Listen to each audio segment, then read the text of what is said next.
আমি আচার্য তপন শাস্ত্রী। আজকে আপনাদের সামনে একটা নতুন অনুষ্ঠান নিয়ে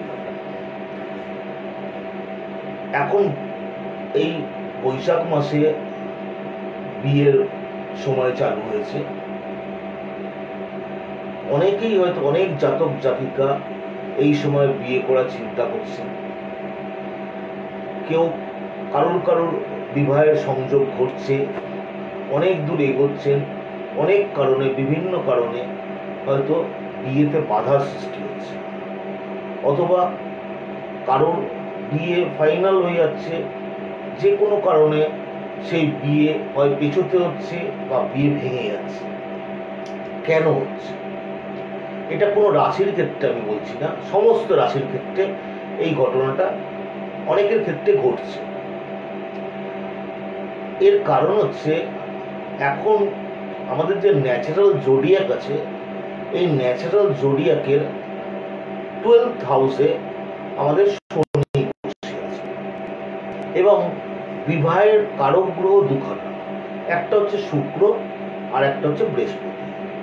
ছেলেদের ক্ষেত্রে আমরা বিবাহের কারক গ্রহ ধরি শুক্র এবং মহিলাদের ক্ষেত্রে বিবাহের কারক গ্রহ আমরা ধরি বৃহস্পতি। বর্তমানে যদি আপনারা দেখেন, ন্যাচারাল জোডিয়াকের 12th হাউসে বসে আছে শুক্র। এখানে এইটা হচ্ছে মীন রাশির ঘর, এখানে শুক্র কিন্তু তুঙ্গস্থ হয়, মানে শুক্র ভালো ফলাফল দেয়। আবার বৃহস্পতি সে ন্যাচারাল জোডিয়াকের 2nd হাউসে বসে আছে, যেটা বৃষ রাশি, শুক্রেরই ঘর, সেখানে গিয়ে বৃহস্পতি অবস্থান করেছে। এই 2nd হাউসে বৃহস্পতি গোচরে কিন্তু শুভ। এবার তাহলে কেন বিবাহ পিছিয়ে যাবে? দুটোই তো আমি শুভ বললাম। এবার দেখুন, ওই শুক্রের সাথে কিন্তু শনি সহবস্থান করেছে। শনি হচ্ছে লেট গ্রহ, প্ল্যানেট, সমস্ত কাজের ফলাফল লিটে দেয় এবং এই শনি একটা ম্যালিফিক প্ল্যানেট। এই শনি যখন শুক্রের সাথে সংযোগ করছে, তখন কিন্তু পুরুষদের ক্ষেত্রে বিবাহ পিছিয়ে যাচ্ছে। আবার বৃহস্পতি 2nd হাউসে বসে আছে, শনির কিন্তু 3rd দৃষ্টি আছে। শনির 3rd দৃষ্টি বৃহস্পতির ওপর গিয়ে পড়ছে। এর ফলে বৃহস্পতি হচ্ছে পুরুষদের বিবাহের কারক গ্রহ, পুরুষদেরও বিবাহ ক্ষেত্রে নানা রকম বাধা বিপত্তি আসছে। যাদের এরকম ঘটনা ঘটছে তাদেরকে আমি বলি যে আপনারা কোনো ভালো অ্যাস্ট্রোলজারের সাথে যোগাযোগ করে এই ব্যাপারটাকে ঠিক করে নিন, তাহলে দেখবেন বিবাহে বাধাটা আসবে না। আপনারা আমার সাথেও যোগাযোগ করতে পারেন। আমি এই অঙ্কিত জেমসে মঙ্গলবার, শুক্রবার এবং শনিবার 4টে থেকে 7টা বিকেলবেলায় বসি এবং সোমবার 12টা থেকে 3টে বেলার দিকে বসি।